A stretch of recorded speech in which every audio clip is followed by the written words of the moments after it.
नमस्कार, आप देख रहे हैं प्रदेश का नंबर 1 और सबसे भरोसेमंद news channel India news Haryana और मैं हूं आपके साथ आयुष चतुरांश। चीनी कोरोना वायरस से एक बार फिर से पूरे देश में हाहाकार मचा रहा है और हालात पिछले साल वाले ही अब कमोबेश नजर आ रहे हैं, क्योंकि 24 घंटे के अंदर करीबन 40,000 नए मामले दर्ज किए गए हैं, जबकि 155 लोगों ने दम तोड़ दिया है। हरियाणा में कोरोना की बढ़ती रफ्तार डराने वाली है, क्योंकि पिछले 24 घंटे के अंदर 633 नए मरीजों की पुष्टि हुई है। अकेले गुरुग्राम की अगर बात करें तो 3 महीने में सबसे ज्यादा केस अब ये दर्ज हो रहे हैं।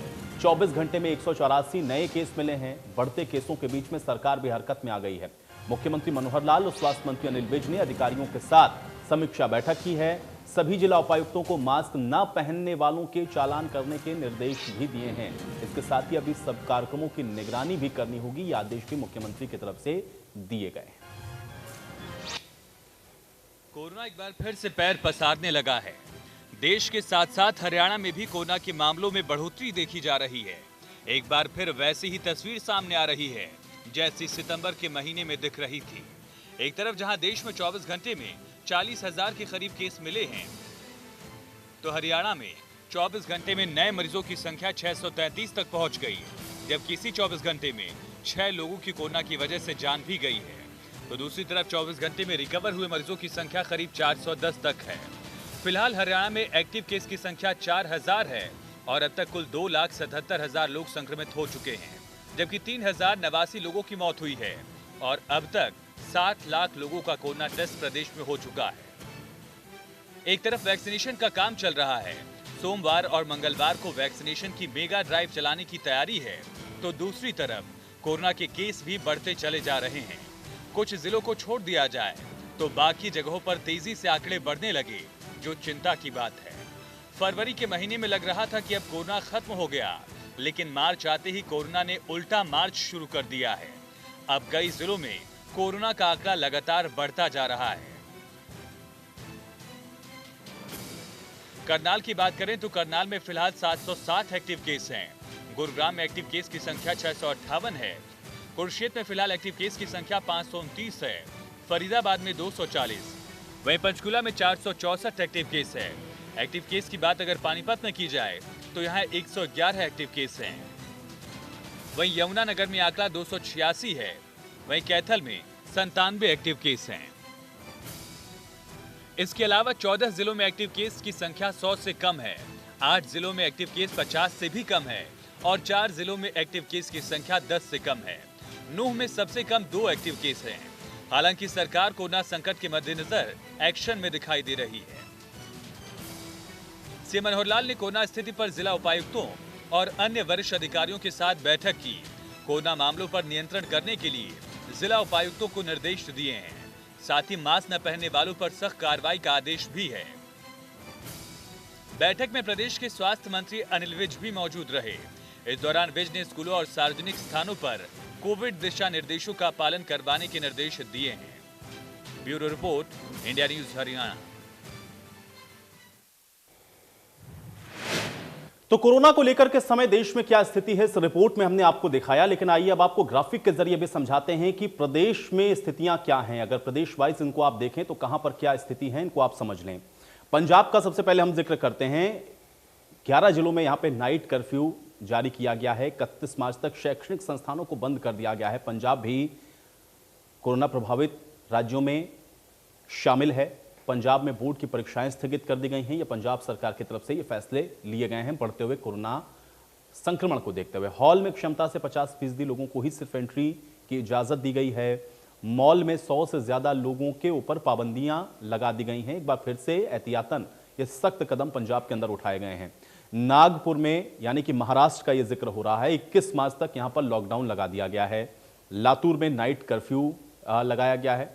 महाराष्ट्र में आपको बता दें कि पूरे देश का अगर आप देखें इस समय का आंकड़ा तो उसमें अकेले 25% सिर्फ महाराष्ट्र में है। सार्वजनिक जगहों पर लोगों के इकट्ठा होने पर पाबंदी है और इसलिए महाराष्ट्र सरकार इसको लेकर के सख्ती बरत रही है। दफ्तरों में आधी क्षमता के साथ ही काम होगा, ये निर्णय भी लिया गया है महाराष्ट्र सरकार के द्वारा। शादियों में भी 50% से अधिक लोगों को अनुमति नहीं है, ये निर्णय भी महाराष्ट्र सरकार ने लिया है। अंतिम संस्कार में 20 लोगों को ही सिर्फ शामिल होने की अनुमति दी गई है, यानी कि कमोबेश आप देखें तो स्थितियां पुरानी जैसे थी उस स्थिति में ही दिखती हुई अब नजर आ रही हैं। गुजरात में यूनिवर्सिटी में परीक्षाएं रद्द कर दी गई हैं। गुजरात के अंदर भी 8 बड़े शहर हैं जहां पर 10 अप्रैल तक स्कूल कॉलेजेस को बंद कर दिया गया है। राजस्थान, महाराष्ट्र, मध्य प्रदेश से जो लगती हुई सीमा है गुजरात की, उस सीमा को भी सील किया गया है ताकि बाहर से आने वाले जो केसेस हैं उनके ऊपर कंट्रोल किया जा सके। गुजरात में यूनिवर्सिटी की परीक्षाएं, एक बार फिर से आपको बता दें कि इन परीक्षाओं को रद्द किया गया है। 8 बड़े शहरों में 10 अप्रैल तक गुजरात के अंदर स्कूल कॉलेजेस को बंद रखने के आदेश गुजरात सरकार के द्वारा भी दिए गए हैं।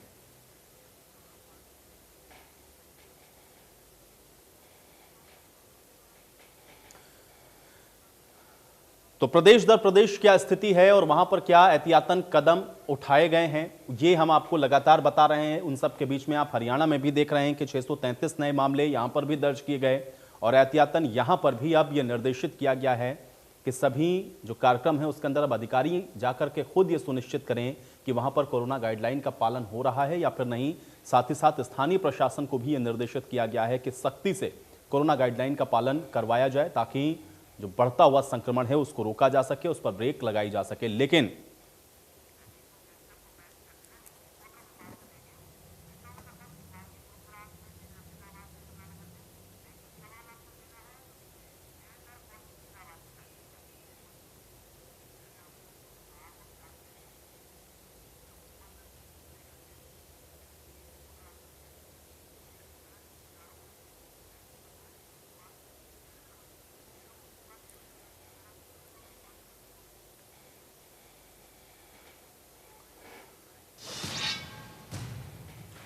तो आंकड़ा पूरे देश में बढ़ रहा है। प्रदेश दर प्रदेश क्या स्थिति है ये भी हमने आपको बता दिया है और आज हम हरियाणा पर भी चर्चा करेंगे। साथ ही साथ बढ़ते हुए आंकड़ों को आखिर कैसे रोका जा सकता है, कारण क्या है, इन सारे विषयों पर आज हम लोग बड़ी बहस में चर्चा करने वाले हैं।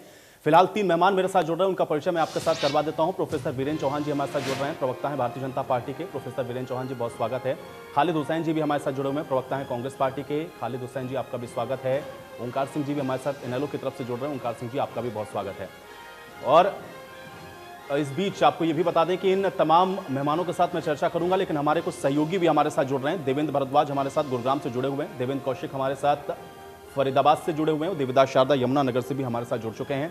देवेंद्र कौशिक, सबसे पहले मैं आपके पास आ जाता हूं, जरा फरीदाबाद की स्थिति इस बीच क्या है इसको पहले आप अपडेट करें और वहां पर एहतियातन, चूंकि आंकड़े हम लोग देख रहे हैं कि बढ़े हुए हैं, तो फरीदाबाद के अंदर प्रशासन कितना अलर्ट है, मुस्तैदी के तौर पर वहां दिख क्या रहा है, अपडेट करें देवेंद्र कौशिक। बिल्कुल आयुष, अगर देखिए फरीदाबाद की बात करें तो कोरोना के जो मामले एक बार दोबारा से उन्होंने गति पकड़ ली है और लगातार रोजाना मामले बढ़ते हुए दिखाई दे रहे हैं। अगर बात करें हम कोरोना के आंकड़ों की तो आज जो मामले हैं 34 मामले सामने आए हैं कोरोना के। लेकिन अगर कल की बात करें, बीते हुए कल की, तो इस साल का सबसे ज्यादा जो बड़ा आंकड़ा था वो 51 का था जो कोरोना के मामले सामने आए थे। और इस बीच में अगर बात करें तो देखिए एहतियात के तौर पर जिला प्रशासन की तरफ से या हेल्थ डिपार्टमेंट की तरफ से तमाम वो कोशिश की जा रही है कि ये कोरोना के मामले एक बार दोबारा ना बढ़ें। और इन चीजों को साथ साथ में अगर वैक्सीनेशन की भी बात करें तो वैक्सीनेशन को लेकर भी कई सेंटर बनाए गए हैं जहां लगातार वैक्सीनेशन ड्राइव को आगे बढ़ाया जा रहा है। और अब हम हालात जो फिलहाल अगर दिखाना चाहते हैं, हम आपको सेक्टर 15 की जो पॉस मार्केट है वहां हम पहुंचे हैं और देखते हैं कि इस वक्त चूंकि यहाँ भीड़ भाड़ वाला ये एरिया रहता है, यहाँ किस तरह के हालात हैं हम आपको दिखा देते हैं। देखिए ये सेक्टर 15 की मार्केट है, यहाँ लोग शॉपिंग करते हुए आपको साफ तौर से दिखेंगे और बात भी कुछ लोगों से करेंगे हम, तो जो शॉपकीपर्स हैं उनसे बात करेंगे। सर क्या नाम है आपका? नहीं मुझसे बात मत कीजिए। क्या नाम है आपका? नाम कोरोना के मामले बढ़ रहे हैं लेकिन आपने मास्क नहीं लगा रखा है। आप दुकान यहाँ चला रहे हैं, लोग पूछ रहे हैं। अच्छा क्या कहेंगे आप? क्या कहूँ, मास्क तो मैं अकेला खड़ा हुआ था यहाँ पे अभी। मास्क मानते हैं जो कोरोना के मामले आगे बढ़ रहे हैं, फिर वही बात। बिल्कुल आप साफ तौर से सुन सकते हैं कि देखिए बहाने लोग बनाते हुए साफ तौर से यहाँ देखे जा सकते हैं। खुद यहाँ दुकानदार हैं, पॉस मार्केट में यहाँ खड़े हैं, शॉपिंग के लिए लोग पहुँच रहे हैं लेकिन खुद मास्क नहीं लगाया। या लेकिन इस बीच में ज़्यादातर लोग ऐसे हैं जो खुद मास्क लगा के भी निकल रहे हैं। बात कर लेते, क्या नाम है आपका? दयाराम। ये कोरोना के जो मामले बढ़ रहे हैं आपको पता है किस वजह से बढ़ रहे हैं? बिना मास्क के जो है। आपने क्यों नहीं लगाया? हम रखे हुए काम कर रहे थे, थोड़ा बात कर रहे थे, इस वजह से नहीं लगाया। अब मानते हैं लापरवाही कर रहे हैं आप? हाँ जी। बिल्कुल आयुष, देखिए ये साफ तौर से आप तस्वीर देख देवेंद्र, सकते ये हैं जो और लोगों से तस्वीरें भी आप बात दिखा करेंगे। रहे हैं देखिए, देवेंद्र, ये इधर आप वाकई में साफ तौर अपने से आप देख में सकते हैं, बिना दर्शा मास्क रहा के है लोग कि निकलते आखिर ये हुए। जो आंकड़े हैं वो क्यों बढ़ते हुए नजर आ रहे हैं और आपका वो क्या नाम? बिल्कुल जीती मेरा नाम जागती वेद प्रकाश। लाइव क्या तस्वीरों में लगता है हम लोग आपको जो देख पा रहे हैं, कोरोना के समझ भी मामले पा बढ़ रहे हैं इसके देवेंद्र। पीछे वजह क्या? देवेंद्र, यही कर रहे हैं वजह कि प्रॉपर तरीके से मास्क नहीं लगाते, सैनिटाइज नहीं करते और सोशल डिस्टेंसिंग नहीं करते। जी एक बार सवाल दोहराएं। देवेंद्र, मैं यही कह रहा था कि आप जरा इन लोगों से बातचीत जो कर रहे हैं वो सीधे तौर पर इस बात को दिखा रहा है कि कहीं ना कहीं जो लापरवाही है वो साफ तौर पर दिख रही है। आप चूंकि वहां पर मौजूद हैं, ये वजह क्या समझ में आ रही है? क्या जो वैक्सीनेशन है या जो वैक्सीन का जो ड्राइव शुरू हुआ है उस वजह से लापरवाह हो गए हैं, या लोगों ने अब ये समझना शुरू कर दिया है कि अब कोरोना उनका कुछ नहीं बिगाड़ सकता? इस वजह से भी हम लोग देख पा रहे हैं कि ज्यादातर लोग वहां पर ऐसे हैं जो मास्क नहीं लगाए हुए हैं। देवेंद्र, बिल्कुल बिल्कुल आयुष, देखिए बात करेंगे हम, चूंकि कुछ लोग जागरूक भी हैं इस बात को लेकर, तमाम तरह से एहतियात बरते हुए हैं। क्या लगता है आपको जो ये लापरवाही जो है वो क्यों हो रही है आखिर मार्केट में? क्या वजह मानते हैं? जो वैक्सीनेशन शुरू हुआ है, क्या ये भी एक वजह है? इसी चीज़ का तो फायदा उठा रहे हैं लोग बाग। कोरोना वैक्सीन आ गई, सोच रहे हैं कि इनको कोरोना दोबारा नहीं अटैक नहीं करेगा। आदमी को सोशल डिस्टेंस रखना चाहिए, मास्क पहनना चाहिए, प्रॉपर तरीके से सैनिटाइज करके रखना चाहिए। वो रखते ही नहीं, सोच रहे हैं कि खेल समझ के रखा हुआ है। जी आप आयुष साफ तौर से सुन सकते हैं कि कहीं ना कहीं जो वैक्सीनेशन ड्राइव शुरू हुई है उसको भी एक वजह बड़ी मानते हैं लोग कि शायद हो सकता है कि आप कोरोना आगे नहीं फैलेगा। लेकिन हम एक बीच में तस्वीर आपको बीच में और भी दिखा रहे हैं कि कुछ लोग देखिए अभी भी मास्क लगाकर हैं, लेकिन कुछ अभी भी आप क्या मानते हैं कोरोना की जो बढ़ने की वजह है, आप मानते हैं कुछ क्या वजह है? पता नहीं भैया। देखिए आप साफ तौर से देख सकते हैं कि अभी भी मार्केट में कुछ लोग हैं जो मास्क लगा रहे हैं, लेकिन कुछ अब लगातार बिना मास्क के यहाँ। और यही वजह है कि कोरोना के एक बार जो मामले बढ़े हैं, मुख्यमंत्री की तरफ से इसी बात को लेकर सख्ती बरतने के लिए जिला उपायुक्त तो तमाम जिलों के जिला उपायुक्त से बात की थी और कहा था साफ तौर से कि सख्ती बरती जाए, क्योंकि अब लॉकडाउन दोबारा नहीं लगाया जा सकता। लेकिन चालान जो मास्क के हैं वो ज्यादा से ज्यादा काटे जाए ताकि लोग अवेयर हों और इस चीज से बचा जाए। बात करेंगे, आपका क्या नाम है? सचिन। सचिन, फरीदाबाद में जो कोरोना के मामले बढ़ रहे हैं, पता है क्यों बढ़ रहे हैं? पता होना जी। मास्क नहीं लगा रखा है आपने, जरूरी है या नहीं है लगाना? जरूरी है जी, बिल्कुल जरूरी है एकदम। क्यों नहीं लगा रखा आपने? मैं तो अभी आया पेप्सी पी रहा हूं। देखिए तमाम तरह के आयुष यहाँ बहाने बनाते लोग जरूर दिखेंगे कि मास्क नहीं लगाया है। अभी आए हैं वो कोई जेब में रखा हुआ है लेकिन मास्क नहीं लगा रहे हैं। तो ये वो 5 सेक्टर है, 15 सेक्टर मार्केट, जहाँ बड़े बड़े लोग शॉपिंग करने के लिए यहाँ पहुंचते हैं, लेकिन उन लोगों की तरफ से भी लापरवाही जो बरती जाती है। और भीड़ में सोशल डिस्टेंसिंग की बात करें तो आप साफ तौर से देख सकते हैं कि सोशल डिस्टेंसिंग को अभी यहाँ ध्यान नहीं रखा जा रहा है। यही वजह है कि लगातार जो कोरोना के मामले हैं, देखिए मार्केट NCR खुले में हुए हैं, वो लोग अगर वहां बढ़ते पहुंच रहे हैं तो निश्चित तौर पर सोशल डिस्टेंसिंग की पालना कैसे हो ये तो थोड़ा सा एडमिनिस्ट्रेशन को भी सोचना है, और जो वहां पर शॉपकीपर्स हैं उनको भी ख्याल रखना होगा। जैसे पहले होता था अगर उसी हिसाब से चलें तो शायद मुझे लगता है कि ये मैनेज हो सकता है। लेकिन एक और बड़ी महत्वपूर्ण चीज है देवेंद्र, चूंकि ये बताएं मुख्यमंत्री ने निर्देशित तो कर दिया है, लेकिन जो तस्वीरें आज हम लोग देख पा रहे हैं, जो तस्वीरें आप दिखा रहे हैं, क्या हम ये मान करके चलें कि प्रशासन के सामने एक बड़ा चैलेंज है कि इन लोगों को कैसे समझाया जाए जो मास्क जेब में लेकर के घूम रहे हैं लेकिन मुंह पर नहीं लगा रहे हैं? बिल्कुल, देखिए प्रशासन के लिए चुनौती तो है ही है। सबसे बड़ी चुनौती पुलिस कर्मियों के लिए है, जो जगह जगह पुलिसकर्मी खड़े तो हैं, लेकिन जब चालान करेंगे वो पुलिसकर्मी सख्ती बरतेंगे तो तरह तरह के जब लोग बहाना बनाते हैं तो वो एक बड़ा चैलेंज पुलिस के सामने होता है। सिफारिश लेके लोग पहुंचते हैं और कहीं ना कहीं जो लापरवाही। चलिए देवेंद्र, मैं आपके पास दोबारा से वापस लौटूंगा, कुछ और बात हम आपके साथ करेंगे, लेकिन इस बीच में चर्चा में चलता हूं क्योंकि तमाम मेहमान हमारे साथ जुड़े हुए हैं।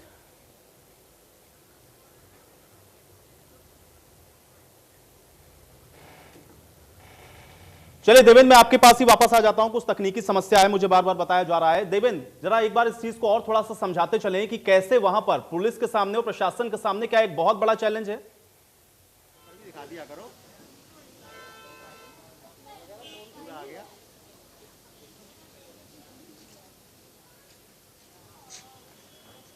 चलिए देवेंद्र तक मेरी आवाज नहीं पहुंच रही, मैं चर्चा में चलता हूं। डॉक्टर कृष्ण कुमार जी भी इस बीच हमारे साथ जुड़ चुके हैं, सीएमओ हैं सिरसा से। डॉक्टर कृष्ण कुमार जी, आपका भी बहुत स्वागत है। वीरेंद्र जी, मैं आपके पास आ जाता हूं सबसे पहले। वीरेंद्र जी, कुछ तस्वीरें हम लोग देख रहे थे और अभी हमारे रिपोर्टर जो मौजूद हैं जब लोगों से बातचीत कर रहे हैं, मास्क है जेब में रखा हुआ है, कुछ लोग तो ऐसा बचते हुए दिख रहे हैं कि जैसे मानो उनसे पता नहीं क्या पूछा जा रहा हो। कैसे इस चैलेंज से आप लोग निकलेंगे बाहर, चूंकि लोग ये तो जान रहे हैं कि मास्क लगाना है लेकिन जेब में है, मुंह पर नहीं लगा पा रहे? बड़ी चुनौती है क्या? निश्चित रूप से ये बड़ी चुनौती है और इस चुनौती से निपटने के लिए सरकार, शासन, प्रशासन की तरफ से सारे एफर्ट्स किए ही जा रहे हैं। मैं यहाँ पर एक बात जोड़ना चाहूंगा और आपके चैनल के और इस कार्यक्रम के माध्यम से सभी सामाजिक संगठनों से आह्वान करना चाहूंगा, सभी राजनीतिक दलों के मित्रों से भी आह्वान करना चाहूंगा कि ये समय लोगों का मन बदलने का है, लोगों का मन तैयार करने का है। जिस एक शब्द प्रयोग किया था प्रधानमंत्री जी ने मुख्यमंत्रियों की बैठक में कि कोविड के अनुकूल जो व्यवहार है, कोविड की परिस्थितियों के अनुकूल व्यवहार करने के लिए हमें समाज के लोगों को तैयार करना है और इसको केवल और केवल सरकार पर छोड़ना ठीक नहीं होगा। सबको मिलकर के इसके लिए प्रयास करना पड़ेगा। समस्या देखिए, मुझे लगता है उसके कई सारे डायमेंशन हो सकते हैं, कोई एक नहीं है। कोविड का टीका आ गया और टीका लगना शुरू हो गया और दुनिया की सबसे बड़ी वैक्सीनेशन की ड्राइव हिंदुस्तान में शुरू हो गई। दुनिया के दूसरे देशों को भी हम मदद कर रहे हैं। ये जो मैसेज है ये सही है, ये तथ्यों पर आधारित है, परंतु इस मैसेज में से ये भ्रम किसी को नहीं होना चाहिए कि टीका आ गया तो कोविड चला गया। कोविड गया नहीं है, कोविड का वायरस अभी यही है। वो एक बड़ी चुनौती के रूप में न केवल हिंदुस्तान बल्कि सारी दुनिया के सामने खड़ा हुआ है। ये बात हमको भूलनी नहीं है। एक टीके को लेकर भी एक समझ विकसित करने की आवश्यकता है। टीका बचाव का मार्ग है आयुष, टीका उपचार नहीं है। जिसको कोविड होगा और अगर वो खुदा ना खास्ता वो कमजोर व्यक्ति है, उसकी इम्यूनिटी कम है, उसको कोई और बीमारियों के का व्यक्ति शिकार है, तो व्यक्ति का बचाव करना, उपचार करना वो डॉक्टरों के लिए आज भी असंभव है। कोविड का इलाज आज भी नहीं है, समझ लीजिए। कोविड का उपचार करने वाली कोई दवाई अभी तक विकसित नहीं हुई है। कोविड को रोकने की वैक्सीन को इलाज न समझें। कोविड की वैक्सीन कवच है। और कवच के बारे में भी एक और तथ्य मैं साफ करना चाहूंगा कि कोविड की वैक्सीन आपको लगवानी है जिन जिन के लिए वो उपलब्ध है। 60 साल से ऊपर के सभी नागरिक और 45 साल से ऊपर के वो लोग जिनमें कोई कोमोर्बिडिटी है, उनको तुरंत वैक्सीन लगवाना चाहिए अपनी बारी आते ही। लेकिन समझ लीजिए, वैक्सीन से भी 100% आप बचाव हो जाएंगे और वैक्सीन लगाने के बाद आपको मास्क नहीं लगाना, इस भ्रम में नहीं रहना।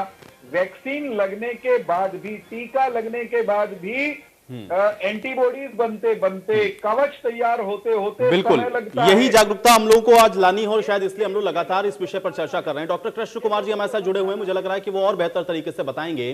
डॉक्टर कृष्ण कुमार जी, एक तो सबसे पहले तो मुझे ये बताइए, खासतौर से अगर सिरसा का मैं जिक्र करूं तो वहां पर किस तरीके से, क्योंकि चैलेंजेस तो अब हो रहे हैं, हम लोग देख रहे हैं, लोग जान रहे हैं कि उनको मास्क लगाना जरूरी है, लेकिन उसके बावजूद भी नहीं लगा रहे हैं। कोई जवाब नहीं है लोगों के पास कि मास्क लगा क्यों नहीं रहे हैं जब जेब के अंदर है।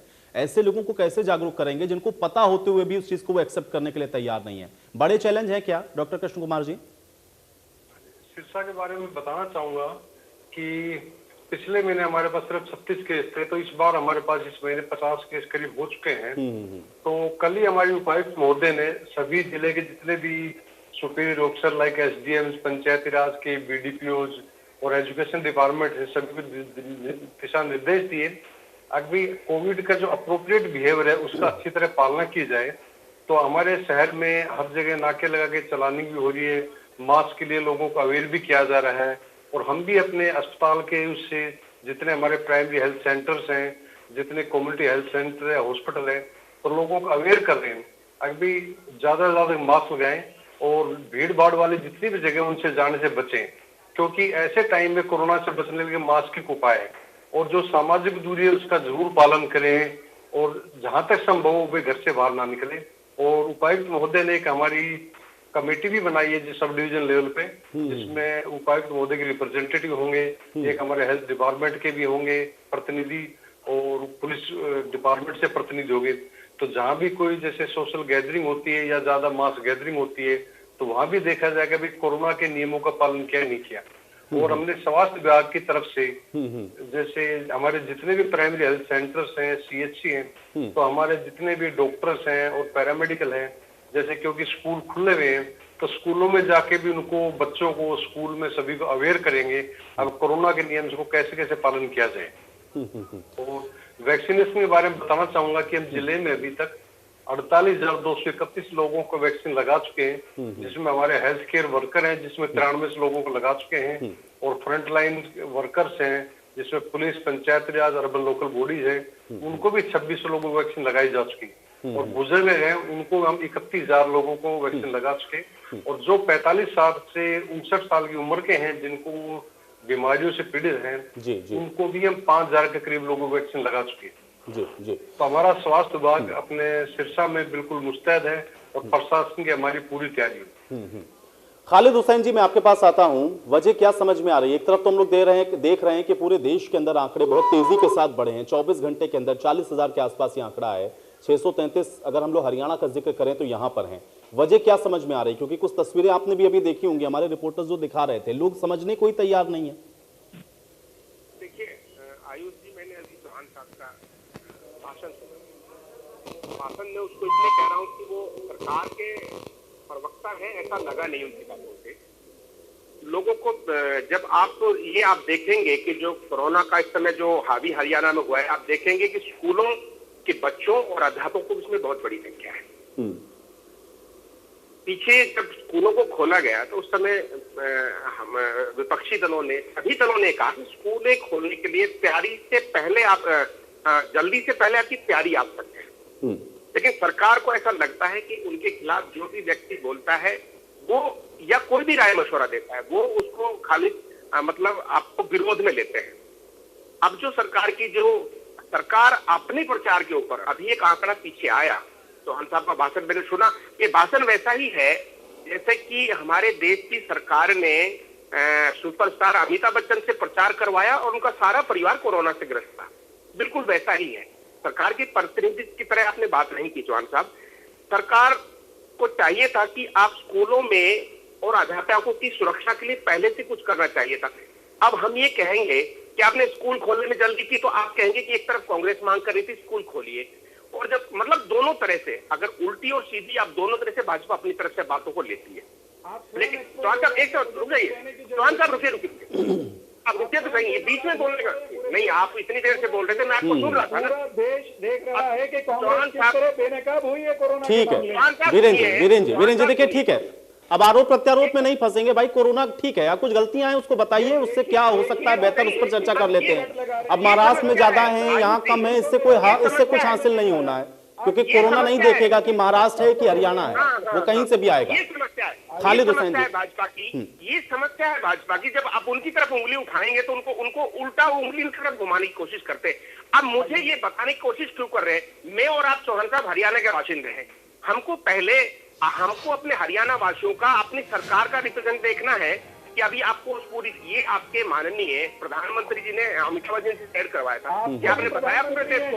नहीं, राय बताइए, राय दे दीजिए खालिद हुसैन जी। देखिए आरोप, आज भी मैं फिर वही बात कहूंगा कि आरोप डालने से कुछ नहीं होगा। आप मुझे बताइए, आप कहते रहिए, अपना काम करिए, आप मुझे बताइए कमी कहां पर है, कमी बहुत जल्दी से शार्पली, कमी कहां पर है? हाँ, मैं आपको बता रहा हूं, आप चौहान साहब रुक जाइए, इससे कुछ फायदा नहीं है, इससे कुछ फायदा नहीं है, आप रुक जाइए। वीरेंद्र जी, आपको ये शोर मचाना ये आदतन हो गया भाजपा के लोगों का। खालिद हुसैन ठीक है, क्या कमी है खालिद हुसैन जी? देखिए बहुत जल्दी से शार्पली कमेंट करें। एक मिनट सुन लीजिए, मैं उनको प्रधानमंत्री समय नहीं है मेरे पास ज्यादा। डिबेट इसमें नहीं हो रही कि आपके प्रधानमंत्री। ठीक है वीरेंद्र चौहान जी, देखिए थोड़ा देर, वीरेंद्र चौहान जी थोड़ा सा शांत हो जाए, थोड़ा सा खालिद जी को बोलने दें। वीरेंद्र जी थोड़ा शांत। मैंने आपसे कह दिया कि आपका खुद का व्यवहार सरकार के प्रतिनिधि की तरह नहीं था। आप सरकार का भाषण देने से बचते हैं, आप पाकिस्तानी की तरह बात करेंगे बैठकर डिबेट में। आपके प्रधानमंत्री, what do you mean mister Khalid?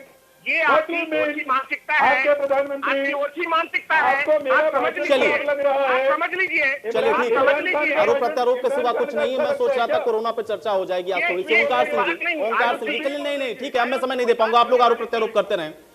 ओंकार सिंह जी क्या वजह है? ओंकार सिंह जी क्या वजह नजर आ रही है? आयुष जी, बहुत अफसोस की बात है कि बीजेपी के प्रवक्ता हमेशा इस डिबेट को सब्जी मंडी की पोजीशन में ले आते हैं। मैं जो कहना चाहता हूं, आज बहुत ही गंभीर स्थिति में है। आयुष जी मेरे को बोलने देंगे तभी मैं बोलूंगा। ओंकार जी बोले। आयुष जी, आज अगर पूरे देश में 40,000 नए मामले आ रहे हैं और हरियाणा में 633 मामले आ रहे हैं, तो ये बहुत गंभीर स्थिति को संकेत दे रहे हैं। और ये मैं आपको बता दूं, ये पुराने वाला कोरोना नहीं है, कोरोना का नया स्ट्रेन है। और नए स्ट्रेन के सिम्टम क्या है अभी तक हमारे को ये भी नहीं मालूम। इस कोरोना के मामले में राजनीति करने की बजाय, आरोप प्रत्यारोप करने की बजाय हमें कमियां ढूंढनी है कि कहाँ कमी है। मेरे हिसाब से हमारे को 2 कमियां तो इमीडिएट दूर करनी चाहिए। पहली कमी, जो इन्होंने बच्चों के स्कूल खोले हैं वो स्कूल बंद कर देने चाहिए। पढ़ाई इतनी जरूरी नहीं है, जरूरी है पढ़ाई, लेकिन जिंदगी से ज्यादा जरूरी पढ़ाई नहीं है। बच्चों के स्कूल अभी नहीं खोलने चाहिए।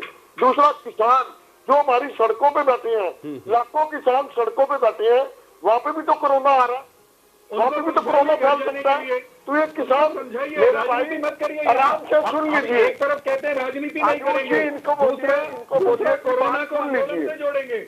ये क्या 2 बातें ओंकार जी आपने कही थी, मैं चाह रहा हूं दूसरी बात जल्दी से आप कंप्लीट करें। मैं गुरुग्राम चलूंगा, वहां की स्थिति क्या उसको भी थोड़ा सा समझेंगे। बहुत जल्दी से ओंकार जी कंप्लीट करें। मेरे कहने का मतलब है किसान समस्या का ऐसा सुखद, इनके पता नहीं क्यों मिर्चें लग जाती है तुम्हारे को ज्यादा। चलिए ठीक है ओंकार जी ठीक है, अपनी बात रखें। देखिए, किसान समस्या का ऐसा सुखद हल निकल जाए ताकि मतलब किसान अपने अपने घरों में चला जाए। ज्यादा चलिए, एक तो आपने 2 बातें कही, एक तो आपने स्कूल का जिक्र किया, दूसरा आपने कहा किसानों को लेकर के। ठीक है, 2 बातें आपकी आ गई। वीरेंद्र जी से मैं इसका जवाब लूंगा। गुरुग्राम का रुख कर लेते हैं। देवेंद्र भारद्वाज हमारे साथ वहां से हमारे सहयोगी जुड़ चुके हैं।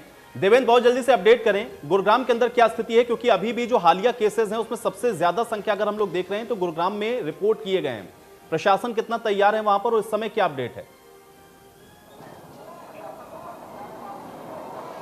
देखिए, बिल्कुल जाहिर सी बात है कि लगातार जिस तरह से कोरोना ने 2020 में जो अपना कहर ढाया था, तो उसके बाद से कहीं ना कहीं ये प्रयास रहा कि वैक्सीन कब आएगी। और 2021 की शुरुआत में जब वैक्सीन आई तो एक उम्मीद जगी कि अब कोरोना पर नकेल कहीं ना कहीं कस जाएगी। और इसके बाद जो लोगों ने ढिलाई बरती तो उसके बाद वो नतीजे दिखने लगे हैं और लगातार कोरोना के मामले बढ़ रहे हैं। देश भर में अलग अलग इलाकों में जिस तरह से मामले निकल कर आए हैं, गुरुग्राम में भी लगातार मामले बढ़ रहे हैं। और इस वक्त जो तस्वीर है, कुछ लोग जिस तरह से मास्क लगाकर बाहर नहीं निकलते थे, उन चीज़ों को देखते थे और वो तमाम चीज़ें देखने को मिली। कुछ लोग भी इस वक्त मेरे साथ मौजूद हैं। क्या अभी भी कोरोना का भय है, क्योंकि मामले लगातार बढ़ रहे हैं? क्या लोग जिस तरह से मास्क नहीं लगाते, आपने तो लगाया हुआ है, लेकिन क्या एक बड़ा कारण वो है? यस, सबसे बड़ा कारण यही है कि लोगों को सबसे पहले मास्क लगाना चाहिए, 2 गज की दूरी बनानी चाहिए। तो यदि हम यदि इसके बारे में सतर्क नहीं करेंगे तो फायदा क्या होगा? अरे आपने यदि दवाई भी दे दी है तो उसका भी असर नहीं होगा। आप मार्केट में हैं, मार्केट में क्या लोग आ रहे हैं मास्क लगाकर? संख्या कम नहीं आ रहे मास्क लगाकर नहीं आते। तो क्या भीड़ जो अब है, पिछले 2 दिन 3 दिन से लगातार जो मामले बढ़े हैं उसके बाद लोगों की कमी आई है? यस आई है। किस तरह से पूरा देखते हैं, क्योंकि मार्केट है पालम विहार की, एक बड़ी मार्केट है। ये मार्केट इतनी पुरानी मार्केट है कि पहले तो मतलब कोरोना नहीं आया था उससे पहले इतना रश रहता था। अब लोग इतने डर गए हैं उसके बारे में कि लोग आते ही नहीं मार्केट में। लोगों का बिजनेस खराब हो गया, ना कोई आता, सुबह से लेकर 8-8 घंटे खाली बैठे रहते हैं, कुछ होता ही नहीं यहाँ पर। क्या करें आप? देखिए, बिल्कुल यदि क्योंकि बिल्कुल देवेंद्र, देखिए 2 डबल चैलेंज है। एक तरफ तो देखिए वो ये भी कह रहे हैं कि कोरोना का डर है, लोग आ नहीं रहे हैं वहां पे, और दूसरा चैलेंज सबसे बड़ा ये भी है कि लोगों की जान बचाना ये सबसे बड़ी प्रायोरिटी है इस समय। और शायद यही वजह है कि उसका इफेक्ट अब दिख रहा है यहाँ पर, क्योंकि लोग समझने को तैयार नहीं है। चलिए, बहुत शुक्रिया देवेंद्र हमारे साथ जुड़ने के लिए, इस रिपोर्ट को हमारे दर्शकों तक पहुंचाने के लिए। वीरेंद्र जी, मैं आपके पास आ जाता हूं। जो विपक्षी आपके कह रहे हैं, मैं चाह रहा हूं उसका भी जवाब दें और साथ ही साथ ये बताएं, क्योंकि लोगों को आखिर तो आप लोगों को अल्टीमेटली किसी ना किसी तरीके से तो समझाना पड़ेगा, चाहे आप उनके ऊपर सख्ती करें या फिर चालान काटें या कुछ भी करें। लोगों को एक बार फिर से उस मोड में लाना होगा जिस मोड में वो थे, जिससे हमारे आंकड़े कम हुए थे। देखिए, जब ये कोरोना नाम की महामारी आई, इसके आने से पहले दुनिया को इसके व्यवहार, इसके सिम्टम्स और ये क्या क्या स्थितियां पैदा करेगी, दुनिया को कैसे बदल डालेगी, कोई अनुमान नहीं था। जब ये बीमारी आई तो नरेंद्र मोदी जी की अगुवाई में भारत ने जिस तरह से रिस्पॉन्ड किया और स्थितियों को संभाला अपने आंगन में, वैसा शायद दुनिया के जो तथाकथित अपने आप को लीडर देश कहते हैं वो भी नहीं कर पाए। और इस बात को सारी दुनिया ने स्वीकार किया। जब हम सुन लीजिए, हिम्मत रखिए, जब हम ओंकार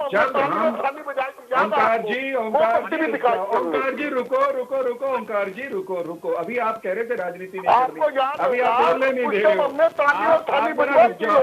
रुक जाओ, मेरा उत्तर तो सुन लो। जब आप तारीफ कर रहे हो इसलिए बता रहा हूं। उत्तर सुन लो ओंकार जी, जब हम स्थितियों से जूझने के लिए आगे बढ़ रहे थे तब भी हमारे विपक्षियों ने हर चीज पर सवाल उठाए, कभी ताली पर, कभी थाली पर, सब चीजों पर सवाल उठाए। रुक जाइएगा जरा, एक बार मेरा उत्तर सुन लीजिएगा, पूरा होने दीजिएगा। लेकिन जब हम तैयारियों में जुटे हुए थे, देश का माहौल, देश का मन तैयार कर रहे थे कोरोना से जूझने के लिए, उस समय हमारे विपक्षी दलों के जो शिखर नेता हैं वो ये कामना कर रहे थे अपने बयानों से कि देश में बहुत बुरा हाल होने वाला है, काबू नहीं आएगा। माने डर पैदा करने का, भय पैदा करने का और सरकार के प्रति अविश्वास पैदा करने का कोई अवसर उन्होंने छोड़ा नहीं। उस सबके बावजूद आयुष भारत की सरकार ने, और मैं कहूंगा भारत की सब सरकारों ने मिलकर, उसमें प्रतिपक्षी दलों की सरकारें भी रही होंगी, उनका अपना योगदान है, सबने मिलकर बेहतर तरीके से कोरोना को अब तक हैंडल किया है। रही बात नई परिस्थितियों की, ओंकार जी ने कहा कि नया स्ट्रेन है, अभी समझ में भी नहीं आ रहा। एक तो मैं स्पष्ट कर दूंगा कि जो नए मामले बढ़ रहे हैं वो सारे नए स्ट्रेन के नहीं हैं। जहां तक मेरी जानकारी कहती है वो पुराना स्ट्रेन भी है, नया भी कुछ स्थानों पर आया है। जैसा भी है, नया है, पुराना है, हम मिलकर उसको डील करेंगे। और डील करने में आपने जो कहा, मैं उसको दोहराने में कतई संकोच नहीं करता। जहां आवश्यकता पड़ेगी वहां सख्ती बरतेंगे, जहां मनाना होगा, कन्विंस कराना होगा, उसके सारे तरीके हम लोग अपनाएंगे। और जहां तक विपक्षियों का सवाल है, मुझे ये लगता है कि समाज का मन तो हम तैयार कर रहे हैं, करते रहे हैं, आगे भी तैयार कर लेंगे। ये विपक्षियों की विपक्षियों की जो छोटी सोच है, इससे जूझना जरा सा मुश्किल है।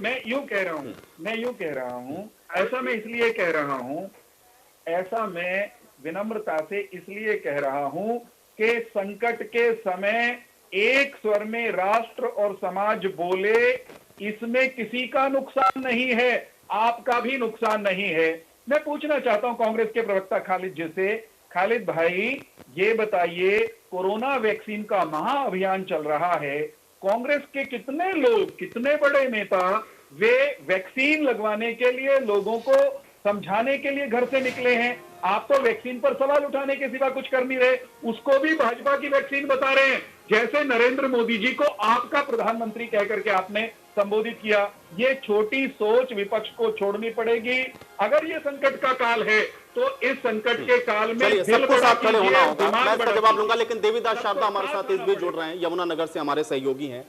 देवीदास शारदा, बहुत जल्दी से अपडेट करें, यमुनानगर में क्या स्थिति हो, अगर आपके आसपास थोड़ा लोग हो तो जरा वो दिखाएं तस्वीरें कि क्या वहां पर लोग समझ रहे हैं, क्योंकि अभी जो आंकड़े हैं वो बढ़ रहे हैं। देवीदास शारदा, जल्दी से अपडेट करें। जी बिल्कुल, मैं इस समय नेहरू पार्क में खड़ा हूँ। मैं अपने साथी से कहूँगा एक बार व्यू दिखाए। तो नेहरू पार्क है, ये यमुनानगर हाट है और सबसे ज़्यादा जो रश है इसी एरिया में रहता है, क्योंकि यहाँ पर जितने भी पोस्ट एरिया लोग आना जाना रहता है। लेकिन इस समय यदि बात करें तो क्योंकि हल्का हल्का जो रश कम होना शुरू हो गया है। मेरे साथ कुछ लोग भी मौजूद हैं, उनसे बात करते हुए जो कोरोना है एक बार दोबारा से पैर पसारे हैं तो किस तरह से लोगों का व्यू है। अभी आपकी मैं लोगों से बात भी कराता हूँ। सर अपना शुभ नाम? पंकज अरोड़ा। पंकज जी, जिस तरह से एक बार दोबारा कोरोना ने सिर जो उठा लिया है, दोबारा केस आने लग गए, वैक्सीन भी चल रही है, तो क्या कहना चाहेंगे? देखिए, पहले अभी कल परसों की बात करो तो 200 केस थे हमारे यमुनानगर में और 50 केस आज मतलब 250 प्लस हो गए हैं। तो इन लोगों का अवेयरनेस नहीं है, मास्क लगा नहीं रहे। अभी मैं देख रहा चौक पे प्रशासन, जिला प्रशासन, जिला स्वास्थ्य विभाग इससे बहुत कोशिश कर रहा है। और अभी यहाँ 2 फैमिलीज जा रही थी और उसको देख रहे थे, मास्क उनके सामने लगा दिया, जैसे ही पुलिस वाले आगे निकले और उन्होंने मास्क नीचे उतार दिया। तो ये तो हम अपना ही नुकसान कर रहे हैं। तो मैं पब्लिक को भी देख रहा हूँ, यमुनानगर में मास्क नहीं लगा रहे। तो पहले लोग सैनिटाइजर यूज करते थे, सैनिटाइजर बिकना बंद हो गया, लोगों ने मास्क लगाना ही बंद कर दिया। केस बढ़ रहे हैं, लोग बाजारों में रश हो रहा है, तो इसको तो लोगों को देखना पड़ेगा। इसके लिए ऐसा तो गलत होगा। मुझे लगता है कि जैसे जैसे ये काम बढ़ता रहेगा तो लॉकडाउन तो फिर गवर्नमेंट लगाएगी ना। लोग कहते हैं लॉकडाउन ना हो, हमें नुकसान होता है, दुकानदार कहते हैं, हमारी फैक्ट्रीज वाले कहते हैं हमारा नुकसान होता है। अरे नुकसान तो तब होगा जब हम मास्क नहीं यूज़ करेंगे। मास्क लगाइए, सोशल डिस्टेंस करिए। शाम को देखते हैं कि गाड़ी के ऊपर 4-4 लोग घूम रहे हैं, तो ये गलत है, ये ऐसा नहीं होना चाहिए। नहीं, जैसे अब घर से यहाँ तक आए, बिल्कुल देवीदास शारदा, देखिए साफ तौर पर दिख रहा है, देखिए कुछ लोग ऐसे हैं जो जागरूक हैं और जागरूकता की वजह से उन्होंने मास्क भी लगा रखा है, लेकिन कुछ बड़ी बातें भी वो ये कह रहे हैं कि लोग अभी भी शायद वहां पर समझने को तैयार नहीं। डॉक्टर कृष्ण कुमार जी, मैं बहुत जल्दी से आपके पास आता हूं। लापरवाही एक बहुत बड़ा कारण है क्या? इस वजह से हम लोग देख रहे हैं कि आंकड़े बढ़ रहे हैं या इसके पीछे कोई और कारण है? और अभी इस चर्चा के अंदर नए स्ट्रेन का भी जिक्र हुआ, चूंकि तो मैं चाहता हूं थोड़ा सा उस स्थिति को भी स्पष्ट करें कि अभी जो आंकड़े या अभी जो केसेस आप लोगों ने आइडेंटिफाई किए हैं, क्या नए स्ट्रेन के भी केसेस हैं उसके अंदर? डॉक्टर कृष्ण कुमार जी। हाँ जी, कोरोना के बारे में बताना चाहूंगा कि भी जिला सिरसा में जो हमारा नया स्ट्रेन है, इसके अभी तक कोई भी मामला हमारे सामने नहीं आया है, तो मुझे लगता नहीं अभी न कोई नया स्ट्रेन हमारे पास है। तो जितने भी हमारे अब जैसे नए मामले आ रहे हैं, उसके लिए हमारा स्वास्थ्य विभाग और जिला प्रशासन बिल्कुल अच्छी तरह तालमेल से काम कर रहा है। तो हमने उसको जो बढ़ते आंकड़े हैं उनको मद्देनजर रखते हुए, तो हमने अपनी जो रोजाना की मरीजों की सैंपलिंग थी उसको भी बढ़ा दिया है। टेस्टिंग हमने बढ़ा दी है, लैब की हमारी 1000 या 1200 रोजाना होती है। और उसके बाद जो अगर पॉजिटिव मरीज आता है तो उनके कंटेक्टों को अच्छी तरह ट्रेस किया जाता है, फिर उनकी भी सैंपलिंग करवाते हैं और पूरी सर्विलेंस रखी जाती है कि मरीज किस तरह का होम आइसोलेशन प्रॉपर ठीक रहे या ना रहे। तो इस तरह हम पूरी सावधानियां बरत रहे हैं ताकि भाई कोरोना का संक्रमण हमारा ज्यादा ना फैले। और जब भी हमारे पास सरकार से कुछ दिशा निर्देश आते हैं, कुछ नई गाइडलाइंस आए, उनका अच्छी तरह से हम पालन करते हैं। चलिए खालिद हुसैन जी, मुझे बताइए कि भाई देखिए संकट के काल में तो सभी को एक प्लेटफॉर्म पे होना चाहिए और बहुत से प्रदेशों के अंदर जहां आप सरकार भी चला रहे हैं वहां पर भी तो आप लोग को कोऑर्डिनेट तो करना ही है। ऐसे समय में भी आरोप प्रत्यारोप करने से क्या होगा? आयुष जी, बात आरोप प्रत्यारोप की नहीं हो रही थी। जो चीजें हुई हैं, सरकार ने जो कुछ किया है, बात उसके ऊपर हो रही थी। जरा सा चौहान जी को तकलीफ हुई तो उन्होंने 1 सेकंड से कम समय लगाया अपने प्रदेश के बासिंदे को पाकिस्तानी के जैसे व्यवहार करने बोलने के लिए। ये अब चौहान साहब सुन लीजिए ना, प्रधानमंत्री को आप प्रधानमंत्री कहेंगे, वैक्सीन को भाजपा की वैक्सीन कहेंगे। वीरेंद्र चौहान जी खालिद जी को बोल लेने दीजिए कि पिछले चंद में भी वो अपनी बात नहीं रख पाए। ठीक है, वो बात हो गई, वो वहीं खत्म करिए, आगे बढ़ते हैं। खालिद जी ठीक है, वीरेंद्र जी ठीक है, थोड़ा शांत हो जाए। अब खालिद जी ने जो बात कही वो पब्लिक डोमेन में, फिर मैं भी बात कहूंगा जो कह रहा है वो हरियाणा की जनता सुन रही है। बहुत सारे विषय ऐसे हैं जिसपे मुझे लगता है कि बहुत क्विक रिएक्शन की कोई आवश्यकता नहीं है। खालिद जी कंप्लीट करें भाई। आयुष जी, हाँ, मैं कहना चाह रहा हूँ कि अगर चौहान साहब को मुझे पाकिस्तान कहने से संतुष्टि मिलती तो ले ले, लेकिन वो सुन ले मेरी बात सुन ले, मेरी बात सुन लीजिए ना। आपको अपने व्यवहार को ठीक करना पड़ेगा। मेरी बात सुन लीजिए, मेरी बात सुन लीजिए। देखिए, मैंने कहा, मैंने ये कहा, चलिए खालिद जी के कहने से तो नहीं होगा ना वीरेंद्र जी, प्रधानमंत्री हैं नरेंद्र मोदी। अब खालिद जी उनको माने ना माने ठीक है, उनके ऊपर छोड़िए ना। चलिए ठीक है खालिद भाई, उनको माने ना माने उनके ऊपर छोड़ दीजिए। प्रधानमंत्री तो हैं नरेंद्र मोदी, बस आगे बढ़िए, आगे बढ़े, आगे बढ़े, आगे बढ़े भाई, इससे आगे बढ़े। चर्चा कोरोना पे कर लेते हैं, कुछ समझ में नहीं आ रहा। देखिए वो एक बात बोल रहे हैं खालिद जी, आप उस पर क्विक रिएक्ट कर रहे हैं। खालिद जी तरीका नहीं, बात आगे होने दी। सरकार ने स्कूल खोलने में जल्दबाजी की तो कोरोना का सबसे बड़ा वेव आया स्कूलों में और टीचरों, बच्चों में और टीचरों का आया। दूसरा, आप चालान के नाम पे लोगों को परेशान करेंगे। मैं समझता हूँ तो भीड़ भाड़ वाले एरिया है जहाँ बाजारों में भीड़ होती है और बहुत सारी शादी ब्याह है, दूसरी चीजें हैं, मॉल्स है, वहां पे आपको सख्ती करनी चाहिए। और दूसरा, जो वैक्सीन का जो आप बात कर रहे हैं, वैक्सीन के लिए आपसे प्रचार आपने किया है, आपने बताया नहीं हरियाणा को, हरियाणा के लोगों को आप जिलेवार कितनी वैक्सीन आप भेज रहे हैं। आप उनके स्टाल लगाइए ना। जिस तरह आपने कोरोना के नाम पे चंदे तक की उगाही कर डाली, स्कूल तक बच्चों को आपने नहीं छोड़ा, स्कूल के बच्चे को चंदे की उगाही में नहीं छोड़ा, तो आप ऐसा करिए ना, आप उन सब लोगों को शामिल करिए जितनी जल्दी। आप स्कूलों में क्यों नहीं भेजते वैक्सीन? इस स्कूलों में अगर ये इतना तेजी से बढ़ रहा है तो स्कूलों में आपको भेजना चाहिए, लेकिन ऐसा करेंगे। राजनीतिक मेहमानों के साथ सबसे बड़ी समस्या ये है कि हम राजनीति नहीं करेंगे, करते करते भाई राजनीति से जुड़े हुए हैं तो कुछ तो पॉलिटिकल बात होनी ही है। ठीक है ओंकार जी, सवाल मैं भी वही दोहरा देता हूँ। ओंकार जी देखिए, एक तरफ तो ये भी कहते हैं कि देखिए हम कोई आलोचना करने के उसमें नहीं है, लेकिन उस आलोचना के अंदर फिर पॉलिटिक्स पूरी दिखती है। मुझे ये बताइए कि कमी आप बता रहे थे, निसंदेह अब उस पर सरकार विचार करती कि नहीं करती है उन पे छोड़िए, लेकिन फिर भी मुझे बताइए कि भाई संकट के समय में तो सबको एक होना चाहिए ना कम से कम। कोरोना तो नहीं देखेगा ओंकार सिंह जी को या खालिद जी को या फिर वीरेंद्र चौहान जी को या आयुष शुक्लांश को, वो किसी को भी हो जाएगा। इसलिए ओंकार जी एक प्लेटफॉर्म पर रहे कम से कम ऐसे समय में। मास्क, सैनिटाइजर और सोशल डिस्टेंसिंग को भूल चुकी है, तो इसके पीछे जिम्मेवारी किसकी है? जिम्मेवारी आपकी मेरी नहीं है, जिम्मेवारी कलेक्टिवली सबकी है और मुख्य रूप से सरकार की है। सरकार ने ही धीरे धीरे सारे प्रोग्राम, सारी संस्थाएं, छोटे बच्चों के स्कूल तक खोल दिए। और मैं आपको बताना चाहता हूँ, मुख्यमंत्री जी कहते हैं कि मैंने सब उपायुक्तों को कह दिए कि सख्ती से चालान करो। क्या चालान करने से हमारा कोरोना रुक जाएगा? ये मैं अपने भाई से पूछना चाहता हूँ। चालान करने के ऊपर जोर देने की बजाय अगर हम जोर देंगे मास्क, सैनिटाइजर, इसके बारे में दोबारा से लोगों को जागरूक करने के लिए, तो ज्यादा बेटर होगा। एक मैं बहुत बड़ी बात कहने जा रहा हूँ, जो हमारी वैक्सीन आई है, हमारे वैज्ञानिकों ने बहुत मेहनत करी और बहुत अच्छी बात है, इसके मैं अपने देश के वैज्ञानिकों को बधाई देता हूँ। लेकिन इसमें सरकार कहीं ना कहीं कमी है।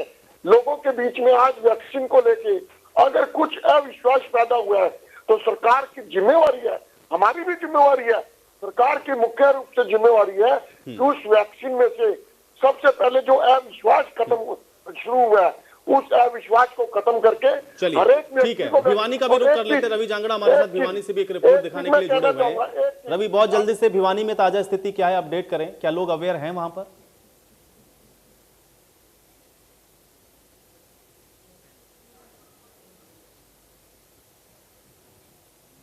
रवि, आप मुझे सुन पा रहे हैं?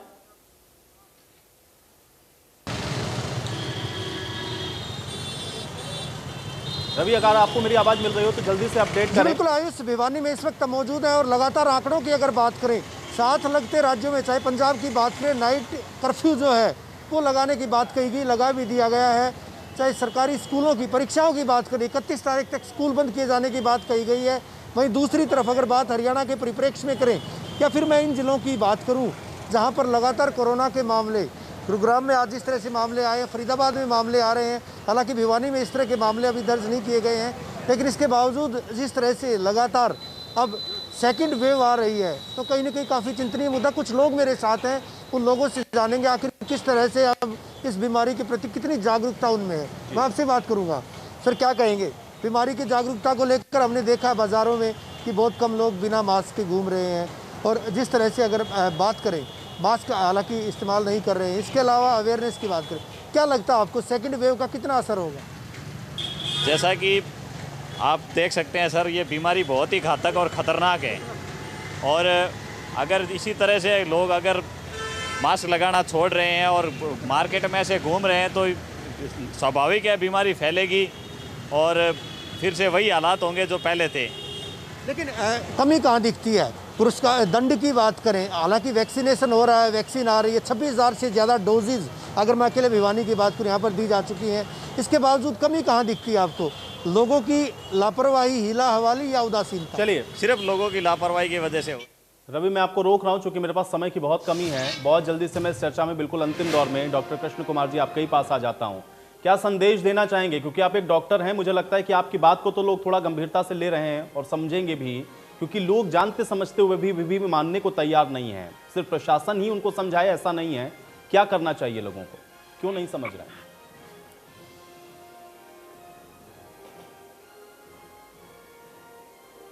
डॉक्टर कृष्ण कुमार जी, सुन पा रहे हैं आप मुझे? हाँ, नमस्कार। कृष्ण कुमार जी, लोगों के लिए क्या कहना चाहेंगे एक डॉक्टर होने के नाते? कम से कम ऐसे दौर में जब लोगों को लग रहा है मुसीबत सर के ऊपर है अभी दोबारा से, क्या करना चाहिए लोगों को? मैं सभी लोगों से अपील करना चाहूंगा, सभी अपने मास्क का प्रयोग करें और घर से जब बाहर निकले हमेशा मास्क पहने। और दूसरा, सामाजिक दूरी यानी 2 गज की दूरी, 2 गज की दूरी जरूर इस्तेमाल करें और भीड़ भाड़ वाली जितनी भी जगह वहां जाने से बचें। और एक आमतौर पर प्रयोग में जैसे सैनिटाइजर ना हो तो साबुन से बार बार आप हाथ धोते रहें। अगर आपके पास सैनिटाइजर उपलब्ध है तो सैनिटाइजर भी यूज करें। और मैं कहना चाहूंगा बिल्कुल कोरोना को हल्के में ना ले। इनके जितने भी अपने जो जैसे मैंने बताया भी मास्क का, सोशल डिस्टेंसिंग और अपने साबुन से हाथ सैनिटाइजिंग, ये जरूर करें। चलिए वीरेंद्र जी, बहुत जल्दी से शार्पली आप भी बोलें। डॉक्टर साहब ने कहा कोविड एप्रोप्रिएट बिहेवियर सबको अपनाना पड़ेगा। मैं इसमें एक चीज जोड़ना चाहता हूं और अपने राजनीतिक मित्रों के लिए जोड़ना चाहता हूं कि कोविड एप्रोप्रिएट पॉलिटिकल बिहेवियर भी इस समय आवश्यक है। वैक्सीन के प्रति अगर एक तबके में कहीं अविश्वास पैदा हुआ है तो उसके लिए राजनीतिक लोग जिम्मेदार हैं, जिन्होंने उस पर सवाल उठाए तरह तरह के। यहां तक कहा लोगों ने, पॉलिटिकल लोगों ने, कि ये तो लोगों को मरवाने के लिए है, ये तो आबादी घटाने के लिए, ऐसी ऐसी बातें की है पॉलिटिकल लोगों ने जाकर के। ऐसे लोग देश के, समाज के दुश्मन हैं और ये समय कोविड एप्रोप्रिएट बिहेवियर को अपनाने का है, तो कोविड एप्रोप्रिएट पॉलिटिकल बिहेवियर भी चाहिए और सभी दलों के मित्रों से। चलिए वीरेंद्र जी, अब आपने जो बात कही है, मुझे लगता है कि यहाँ बैठे हुए पैनलिस्ट उस बात को समझ लें और इस समय कम से कम एक प्लेटफॉर्म पे जरूर नजर आए। आप सभी का बहुत शुक्रिया समय निकालने के लिए, इस चर्चा का हिस्सा बनने के लिए। इसी के साथ इस चर्चा में मेरे साथ फिलहाल इतना ही।